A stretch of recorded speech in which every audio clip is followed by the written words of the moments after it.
Kakak Brigadir Nofriansyah Yosua Huta Barat, Yuni Huta Barat, menerima cetak rekening koran almarhum Yosua dari bank di Jambi.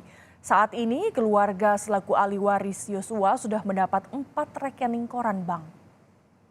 Memenuhi permintaan keluarga, pihak bank menyerahkan cetak rekening koran korban kepada keluarga.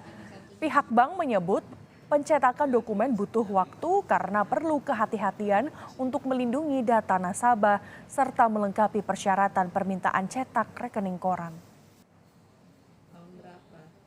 Tetap berpegang teguh kepada Good Corporate Governance, ya, GCG, dan prinsip kehati-hatian senantiasa menunjang menjunjung nilai-nilai GCG tersebut, dan kami tetap menjaga data nasabah kami dengan sebaik-baiknya, dan mengedepankan prinsip prudensial, kehati-hatian. Menyiapkan dokumen dari ahli warisnya. Jadi ahli warisnya menyerahkan lengkap di hari Kamis, kalau langsung kirimkan ke cabang pembuka, dan hari ini kami serahkan sama ahli warisnya. Sebelumnya, orang tua Brigadir Yosua mendatangi 2 bank di Kecamatan Pasar, Kota Jambi untuk meminta rekening koran putranya. Beberapa bulan lalu, orang tua Yosua sudah mendatangi kedua bank, tetapi saat itu belum bisa melihat rekening koran Yosua karena masih diblokir. Orang tua Yosua ingin memastikan adanya aliran dana 100 triliun rupiah di rekening Yosua.